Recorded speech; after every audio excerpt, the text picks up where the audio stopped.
So, even though today's news isn't really good news, I'm actually very excited about this video and this topic because for the first time in way too long, I actually have a reason to talk about something that isn't Nintendo focused or Nintendo related at all. The reason that's exciting to me is because even though I am a huge Nintendo fan and they are my favorite company, and technically the Switch is probably still my favorite console on the market, and this channel is Nintendo focused, I am still an equal opportunity gamer. And if you know me or follow me on Twitter, then you already know, like, I own a PlayStation 5 and an Xbox Series X as well as my Switch. And I game on all platforms. And in fact, lately, I think with the exception of Xenoblade Chronicles 3, I've mostly been gaming on my other consoles. I haven't been gaming as much on my Switch for the most part. And so, talking about non-Nintendo and non-Switch things is something I like to do. I just haven't really found a good way or an interesting way to incorporate conversations about Xbox or PlayStation into the channel in like the past year. But that is what I'm going to do today, and I am looking forward to this conversation. And that's because we're going to be talking about Halo Infinite and the Halo franchise and the state of that game. And it should be noted that I myself am a massive, massive Halo fan. It is one of my favorite franchises. And I have incredibly fond memories of what I would have been 21 years old when the first Halo game came out on the original Xbox in 2001. And me and my good buddies spent weeks and weeks just getting really high and really drunk playing through the first Halo when it was a brand new game on a brand new Xbox console at my buddy Steve's apartment back in Denver. And that first month after that game and that console came out, and the amount of time we spent just hanging out together, playing through that game, it was just incredible, man. And it blew our minds. We had never seen or played a game like that. It was mostly the co-op that really impressed us. It was the fact that we could play together through this game with these AI soldiers and squads with this amazing graphics at the time. Even before we got into the multiplayer stuff, which at that time was offline only, just the co-op and the campaign of Halo really floored us. And like I said, it's one of my favorite gaming memories is that first month or so after Halo and the Xbox came out. And now, I'm not going to pretend to be like a massive Halo expert as far as the story and the lore and every detail of every map that's ever released over the years, but I've played every single game. I've loved all of the campaigns. Obviously, Halo 5's campaign was really not very good, but I don't think it was a train wreck either. It was fine. And yeah, I've also enjoyed the multiplayer in most of the Halo games as well, especially once it went online with Halo 3 and Halo 4. I really loved that stuff. And so, because I am a massive Halo fan, what's happening with Halo Infinite does make an impact on me, and I have a lot of thoughts and opinions on it because I think Halo Infinite as a singular campaign with the open world and everything they did is absolutely spectacular, fantastic. Loved it. To me, it's like a 9 or a 9.5 out of 10. Just speaking about the campaign, it is so good. Now, the multiplayer, I've realized, unfortunately, over the past year since the game came out, sucks. Really bad. It's super boring. The maps are not interesting. The matchmaking is horrible. It doesn't have the modes that I want. I don't like the lack of content and maps that are available, and we've learned that their roadmap for content is just not exciting. They're taking their sweet time. This game was not ready for launch, both because we know a lot of content was cut from the campaign, even though it turned out to be excellent, and because, again, the multiplayer stuff is just so bad and unexciting, at least to me personally, and I say that as a massive Halo fan. And so we've been waiting for new content for multiplayer stuff. We've been waiting for stuff to be added to the campaign, which is most notably online and offline co-op. That stuff has been part of the roadmap for Halo Infinite. And the news today is that the Halo Infinite campaign is not going to be getting what it deserves and what we've been waiting for. They confirmed that later this year, in November, there is going to be the next update for Halo Infinite across the board, which is adding some multiplayer stuff and 2 new maps, and so that stuff's fine. And I guess I'm excited to try those maps. But the big news that's not really positive is the fact that they are adding the Forge mode, which is like a map builder that people are excited for. I don't care about that stuff. It's not interesting to me, but it's a big deal for some folks, and that's fine. So that's finally coming. A year after launch, the Forge mode is showing up.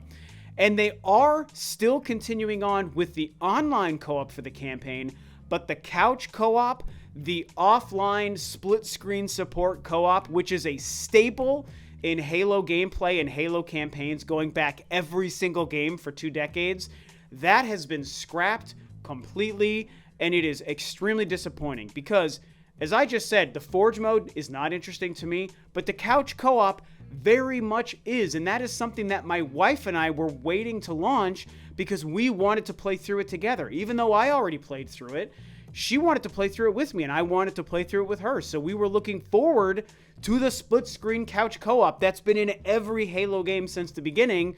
And now, because this game launched in an incomplete state based on roadmaps and patches and updates and DLC and battle passes and all this garbage that permeates so much of the AAA gaming space nowadays, they've now had to not even complete this mode that a lot of people, myself included, have been waiting for. 343 Industries gave an update about what's going on and the new updates and all the stuff coming to the multiplayer and the fact that they are going to be releasing the online co-op.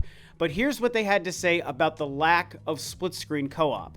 In order to improve and accelerate ongoing live service development, barf, and to better address player feedback and quality of life updates, we have reallocated studio resources and are no longer working on local campaign split-screen co-op. So that statement to me basically is indicative of all of the problems happening with this game and, in some ways, the larger problems happening within the larger industry. Their priorities are totally out of whack for the player. Now, I get that for their bottom line and their bottom dollar, focusing on ongoing live service development is probably better because games are all about services and subscriptions and buying things in like whatever online store every video game has nowadays, which is so just vomit-inducing. And I hate it, you know? You can call me a boomer all you want, but I was born in 1980, and I come from an era where this stuff wasn't needed to make games good or for companies to make money, but the industry has turned into it, and it sucks, man. I just freaking totally hate it. And now it's affecting one of the biggest franchises in gaming history and one of my favorite franchises, Halo. And so these offline and campaign single-player related resources like a split-screen co-op is being completely scrapped so they can focus on, again, as they say, ongoing live service development.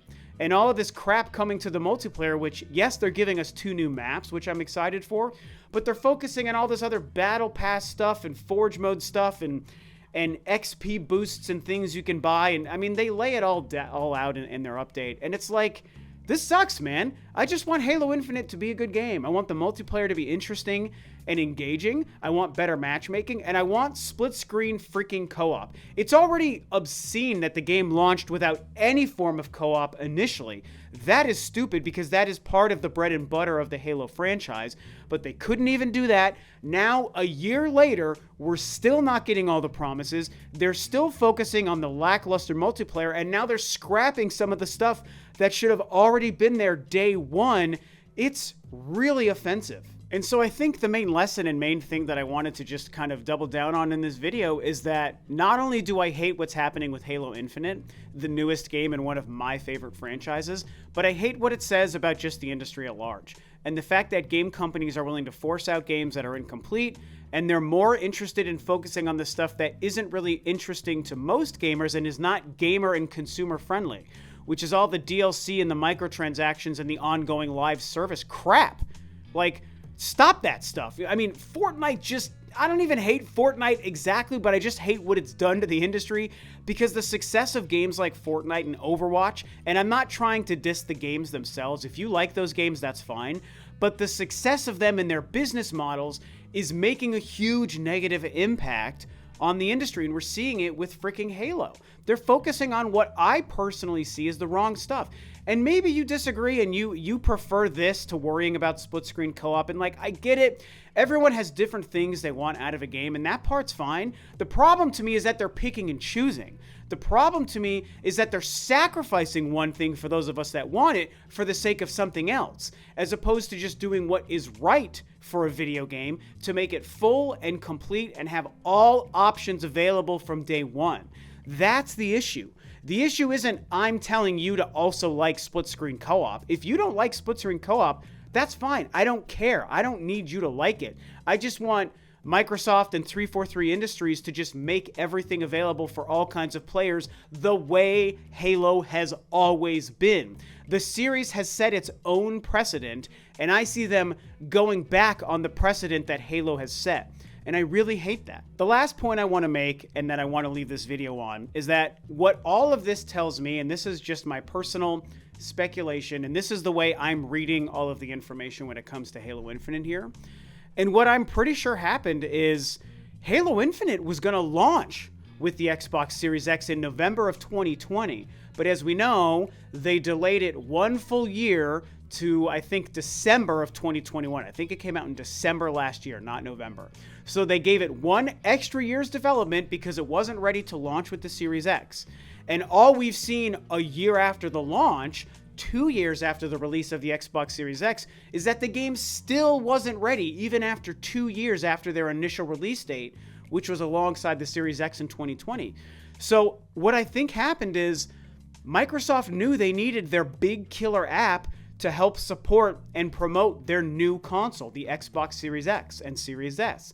That had to be Halo Infinite. It wasn't ready day one with the series consoles, so they were like, okay, let's compromise and give it 1 extra year in development. And in many ways that worked. The game is a lot more polished than it looked when it was first revealed, and the campaign, despite having a lot of content cut, was still fantastic and really excellent. But everything else suffered. They cut modes and features out of the campaign, they cut content out of the campaign, and they really dropped the ball with the multiplayer, and they're still continuing to do so with a really lackluster roadmap. Roadmaps shouldn't even freaking exist. Stop that, video game industry. No more roadmaps. Make a game, finish a game, release a game, and just make it good and complete from the freaking get-go. And then you can add additional paid DLC, provided it's adding on to an already complete experience. That part's fine. But the roadmap garbage? Bad news. Don't like it. Stop doing that. And I think that they just needed to force Halo Infinite out way before it was ready, because they at least wanted their killer app game ready in the first year of their new console's life. They couldn't have it day one, so let's at least make it 1 year later, and all we're seeing is it still just wasn't ready. So I think that worrying about the bottom line and pushing out one of their biggest games before it was ready has actually done damage. And sure, I loved my time with the campaign initially, but now what's the point? I mean, I tried turning the multiplayer on the other day, and it sucks. It's still really boring. Like, the gameplay is good. Like, Halo has good gameplay, but the content and the maps and the modes and the matchmaking is horrendously boring to me personally. So this is the lesson. Don't force your games out when they're not ready, even if it's your biggest game, even if it needs to line up with the new console. Plan your business model and your internal roadmap for how you're releasing products better. We don't want roadmaps for games. We want roadmaps for your business plan. And Microsoft, as much as I like them and I want the Xbox to succeed, they did not plan their business roadmap properly, and this shows it to us. And so I'm really disappointed in the state of Halo Infinite. That's what I have to say. Tell me what you guys think below. With that, this video is a wrap. Thanks, of course, as always, for tuning in. This is Rob of Rule of Two Review, and I'll catch you next time on another video. Bye-bye.